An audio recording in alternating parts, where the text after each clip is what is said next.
Welcome to Public Safety Talk Radio, the podcast for all of our heroes of public safety, including law enforcement professionals, firefighters, EMTs, corrections officers, healthcare workers, and more. The show is produced by the POCUA and is founded upon its Soundness Initiative. This episode is sponsored by the Finest Service Organization, a provider of line of duty death loan protection through many of our POCUA institutions. And now for part 2 of Facing Evil with Scott and Liz Brown.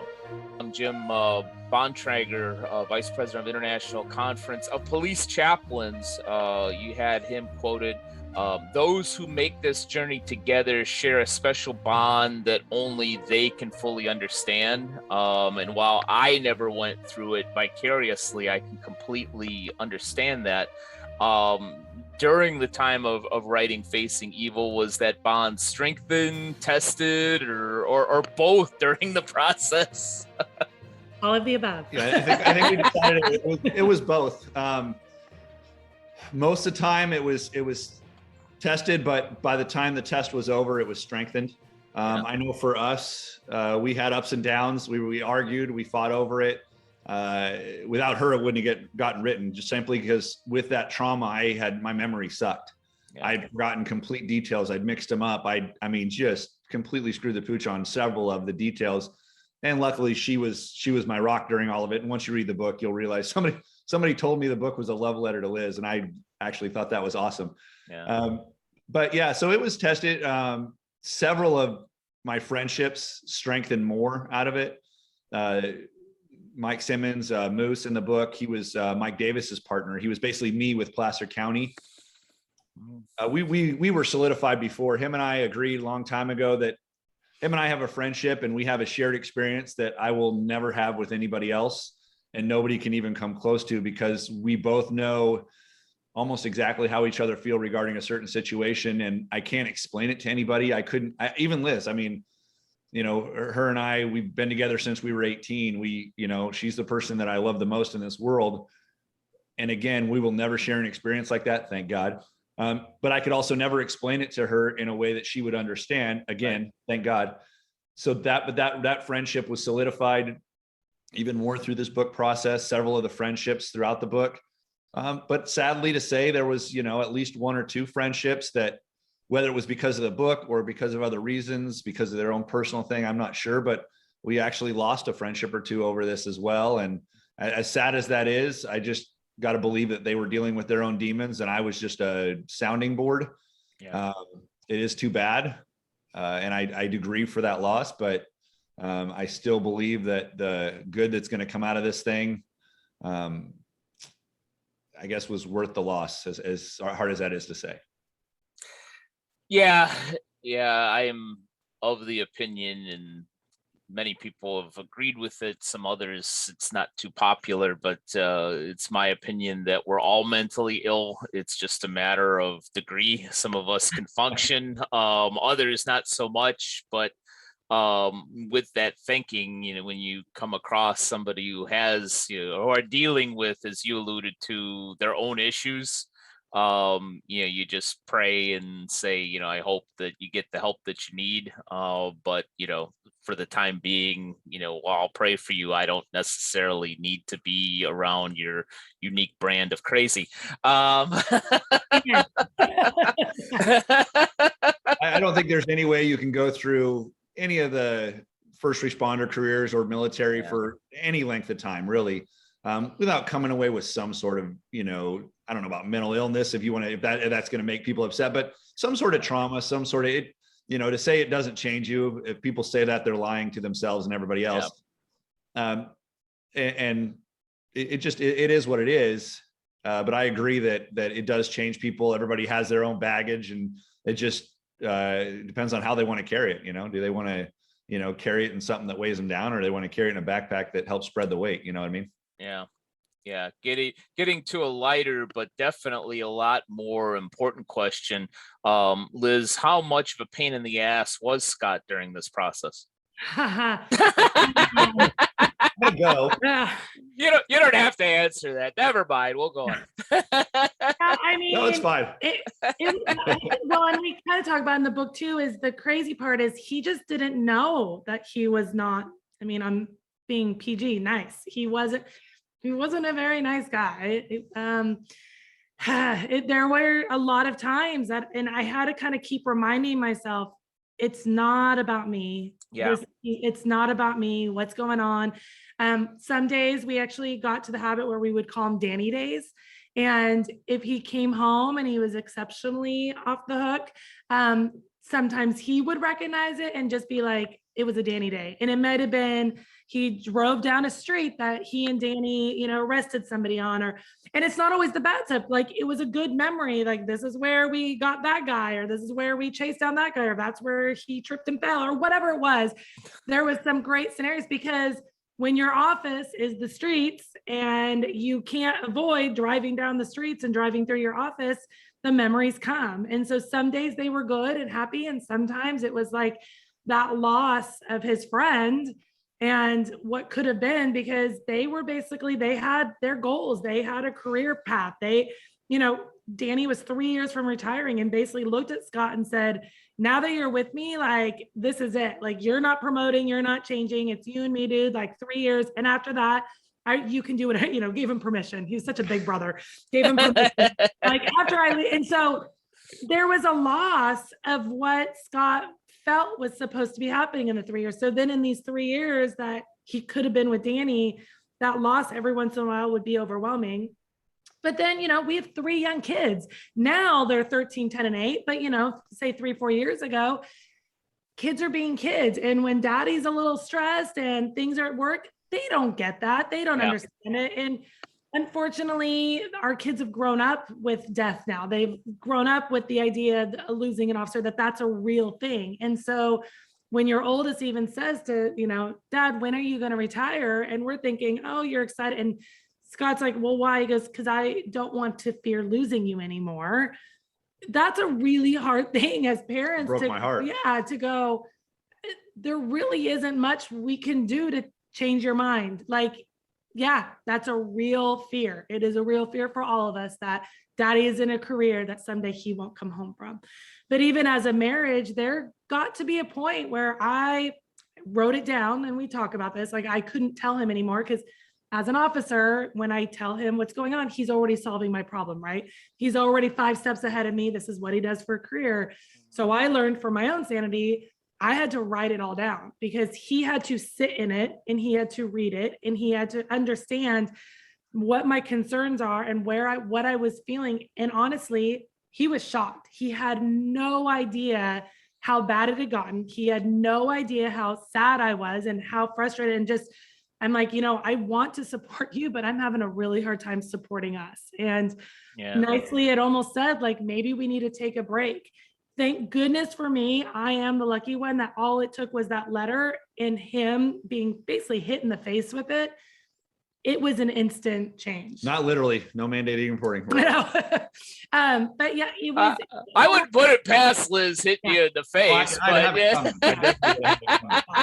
I mean, she's right. I was fat, dumb, and happy, literally. And when she hit that with in that order, or did it like? Oh yeah. Well, I've lost all 30, so now I'm a little bit better. But it was one of those things. If you'd sat us down and asked, oh yeah, we have a great marriage. We're awesome. That actually did happen. We went to counseling, and the therapist looked at us and said something about the marriage, and Scott's like, yeah, everything's great, and I'm all, yeah, she literally grunted. It was not pretty. We need a third party. And he looked at me like, seriously? And I'm all, well, and so we talked to, and then it was about 6 months later, and after the letter and stuff, and we were going just kind of as a check-in to the therapist.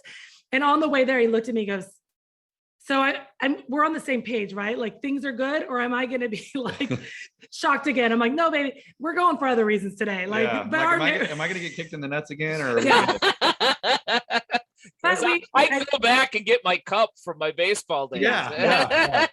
Communication was definitely key for us. And we had to learn that the open communication, because I think in the beginning too, I was so concerned about just taking care of him that I got lost along the way, and that secondary trauma is such a real thing for spouses that sometimes they don't even realize that's what's happening, because we almost take a back seat because our officer is hurting so badly and there's so many things going on. And we really had to spend the time kind of getting his head right and his heart right. And then as we did that, we sort of lost a little bit of us along the way. But thank goodness, even in the very beginning of our incident, we don't know who told us, but somebody said to us, like, hey, critical incidents can make or break a marriage. And our department alone, I think they said that we were like at 80% divorce rate. So that was always in the back of my head. And even in the beginning, we said, like, we can't let this break us. And we got very, very close. But I think because we had made this decision early on that we were going to do everything we could to make sure that we survived as a married couple and our kids survived. And there's still stuff. I mean, I'm meeting my therapist on Monday. Like, there's still stuff going on. We're learning with our kids vicariously. Things have happened with them because they were so young when it happened. And we were naive to think that our kids were so young that they weren't impacted. Yeah. And now things are showing up in school and some of their behaviors and some of the things. And finally somebody had to say, that could be attached to the trauma that you guys all went through a few years ago. And it was like, really? Our kids too? It's like, oh my gosh, like, okay. So we're still every day trying to work, I think, together as a family, together as parents, together as a married couple, and individually on how we can continue moving forward. Well, damn it, Liz, I asked you a surface level, supposedly funny question, and you gave me a really, really deep, good, poignant answer. So thanks. You're welcome. See, now I'm gonna. We're shallow. Okay? I know. I told you we're not perfect. We're just willing to talk about it, and so we're just sharing. I'm obviously just giving you a hard time because it's fun for me. But see, now I'm gonna circle around to a truly heavy, deep question, and you'll probably answer it tongue in cheek and give me a comedic answer. Coming this March 27th through the 29th, 2022 in Savannah, Georgia, is the first Public Safety Business Summit, a program specifically created for organizations that serve first responders. What you will experience is a high level of networking and collaboration among like-minded leaders who are in the business of serving first responders. What you won't get are a series of boring lectures with no interactivity, ridiculous golf outings that are only appealing to a few attendees, or a couple of retreaded subjects that you can hear at any credit union league event that are just thrown into the curriculum. We offer an engaging agenda where attendees even help to determine the content during the actual conference based on their unique needs. If you run a business, a credit union, or a nonprofit that specifically serves first responders, then the Public Safety Business Summit is for you. For more information, go to www.policecreditunions.com or call 331-300-9889. We hope to see you in Savannah on March 27th, 28th, and 29th of 2022.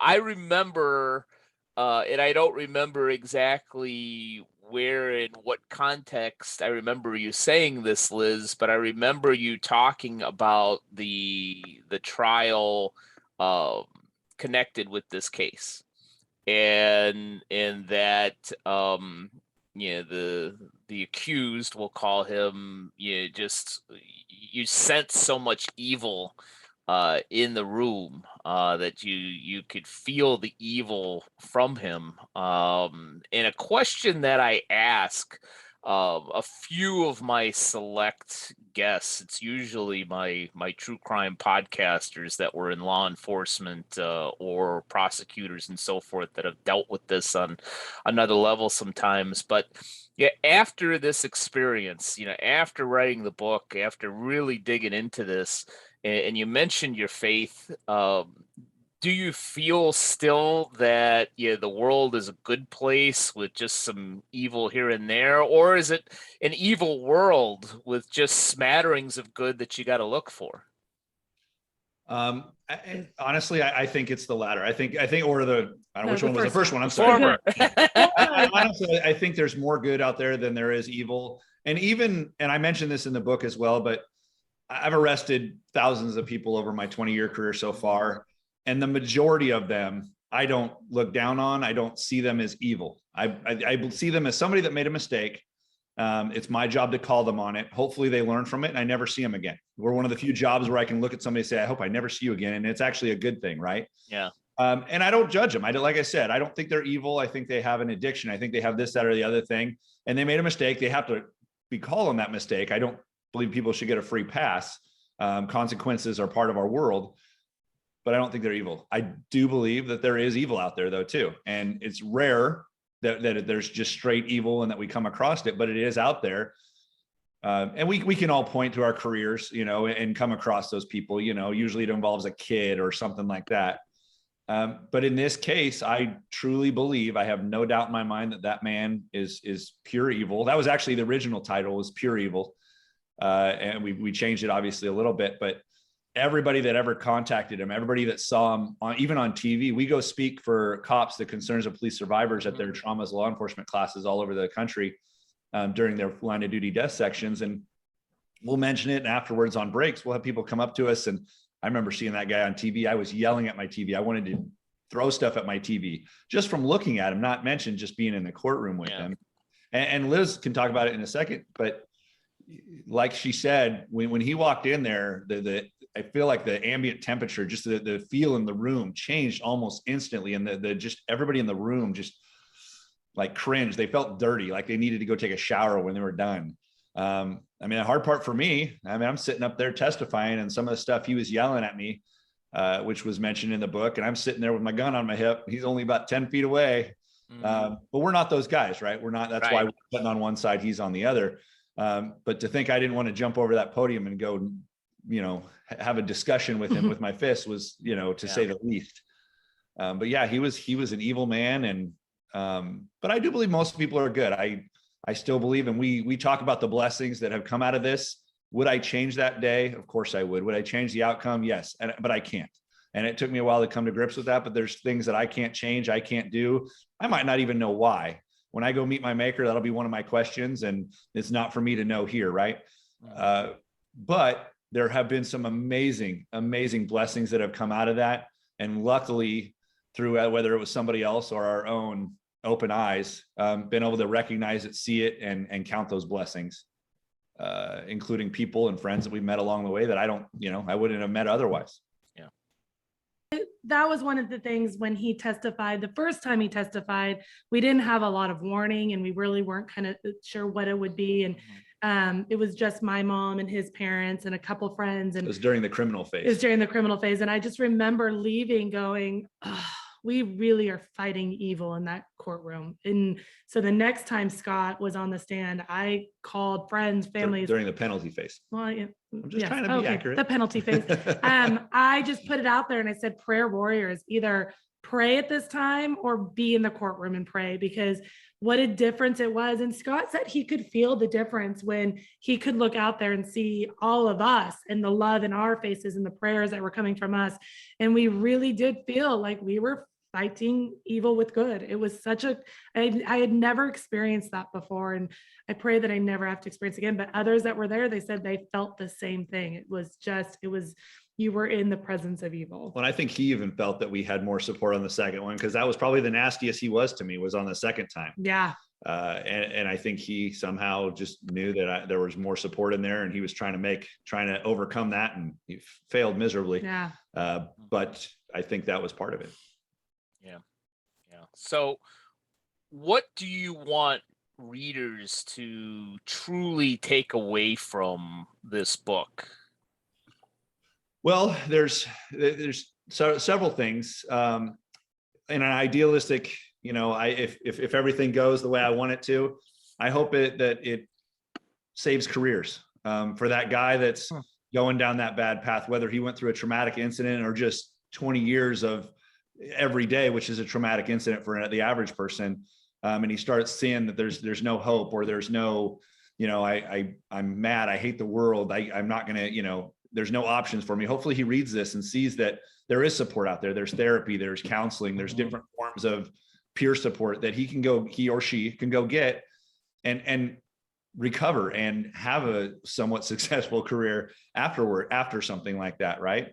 I'm hoping that it saves marriages. Like she said, the divorce rate in law enforcement in general is pretty high just because of the stress and the scheduling and everything else.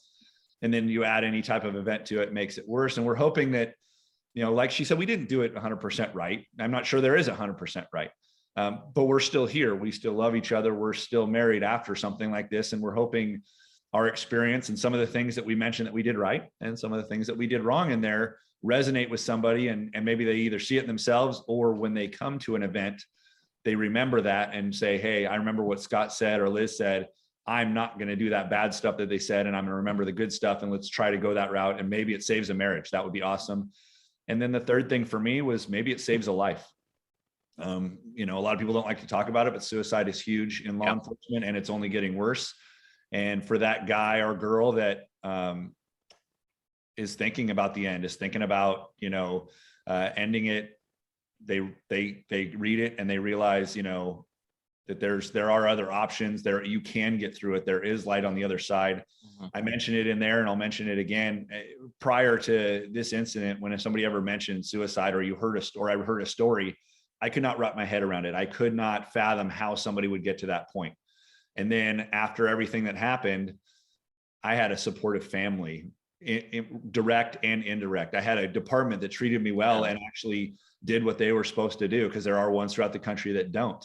Unfortunately, a fairly good community here in the area that I live that supported me. I had my faith. I had my faith in the Lord. Even with all that, at my lowest, it was dark. I never thought about it myself, but it dawned on me at one point that with all that going for me, I'm this low, I'm this dark, I'm this sad. For that person that doesn't have those things, it was the first time in my life I could see how mentally they would get to that point. And I'm hoping that this book, resonates with them. Maybe they have that one hole in their life. Like I said, spiritually, maybe they have that hole and they don't know what's missing. Maybe they go that way. They've always thought that, suck it up, buttercup, don't talk about it, suck it down, all that old school thinking that many of us were either, trained on, raised on, whatever it is, that doesn't hold true anymore. And hopefully they're a part of a department that doesn't reprimand or, end their career because they went and got help. Hopefully they encourage it. And I know there's still ones out there that don't, and I'm not ignorant to that fact. Yeah. But hopefully they go get some help. And if I can, if we wrote this book and, 10 people buy it or 100 people buy it, and one marriage, one life, one career is saved, totally worth it. Totally worth it. Because like we said, we didn't write this to make money, because somebody told me even to start off with, books don't make money anyway. We wrote it to help people, and if it can help, I can tell you that. Yeah. So if we can help somebody in any of those aspects, that's why we did it. That's what I hope they walk away with, and hope. It starts out dark. It starts out sad. It's a horrible story. I mean, to this day, I'll still have a nightmare once in a while. If I read that book right here, like I said, I would cry. But I encourage people that do read it to keep reading, because by the end, and we've been told this, that it does end with hope. It does end with optimism. It ends with blessings. And I hope that that's what they get out of it. They get the story to set the base, but by the end, they get what we really intended, which is hope for the future, hope for, what they can do. And it is for everyone. So people are assuming that it's only for first responders. I mean, yes, our ultimate goal would be to have this book in every first responder's hands, but they're not the only ones that can benefit from the book, not just the first responder, but a family member. I think somebody that loves somebody in law enforcement. I was just speaking to somebody the other day, and it was like, he had never really been through a critical incident, but he goes, my eyes are open to what happens on the after fact and how I can look out for the people in my life that are first responders. Because there were things even with Scott that showed up right 3-4 years down the road, 6, 7, and the people in his life didn't understand that it was correlated to that, but it wasn't just correlated to October 24th. It was also to the trial and all the things along the way. So for us, he said it was eye-opening, because he's like, I hope that this helps me be a better leader for my troops. But not only it's community members, it really is anybody that loves officers or that wants to get an insight to what it is to be an officer. This book really is a tool for everyone. And so we don't want to hold back to think that it's only a resource for first responders. Everyone would get something from this book. And like I said earlier, honestly, I hope somebody that hates cops buys it. You know, I'm going to buy this so that I can have, you know, and I hope they read it. And, you know, if 100, you know, cop bashing people buy it to get ammo against us, but one of them, it changes their mind, I'm cool with that. I'm okay with it. You know, I think a lot of what's happening today is out of ignorance, in my opinion. And if they knew what's going on, if they knew about our families when we go home and what our true motives are and some other stuff, I honestly believe there would be a little more peace in that regard. So maybe this book does that as well. You never know. Yeah, we can hope. I think that it probably goes a long way if people actually open it and read it. In what a number of people have said is humanizing the badge, and realizing that these folks, including yourself, obviously want to do the job at a high level and then just simply go home to your families, which I think most people want out there. But great conversation. Thank you for going as deep as you did with me, and actually just simply having another enjoyable conversation, guys. Yeah, thank you for having us. It's been awesome. We appreciate it. Thank you. Yeah, it was my pleasure. And before we wrap up, I know that people can find the book on Amazon, Facing Evil by Scott Brown and Victoria Newman. Any place else they might want to find it or find you out in the net? Do you have like 15 different websites or anything like that? Just one. It's pretty simple, scottandlizbrown.com. And it's a great way to reach us. If we're speaking, maybe we're coming to your area, or if you just want to touch base and send us an email, it comes directly to us. There's nobody but us. And I think we have the same thing on Facebook. Yeah, and you can Instagram, find us on right? Facebook and Instagram as well. Scott and Liz Brown. Pretty simple. But yeah, it's Facing Evil. And then you can always check out the How to Love Our Cops as well website, and also the Danny Oliver Foundation website as well. The book is for sale on the Danny Oliver site. Well, perfect. Yeah, and I can attest to Liz and Scott actually do answer emails on at a pretty quick basis, because that's how we got them on this show. Thank you again, and thank you to all of you who have either watched or listened to this episode of Public Safety Talk Radio, and we'll be back with you next week with another great guest. Public Safety Talk Radio is produced by the POCUA. POCUA is a consortium of financial institutions serving law enforcement as well as other first responders and public safety professionals. To learn more about our association and to find one of our credit unions or service providers near you, go to www.policecreditunions.com. And always remember, if you aren't working with one of our POCUA credit unions, you're just banking with an institution that just so happens to serve first responders. As a public safety professional, you and your family deserve better. Find a POCUA credit union today.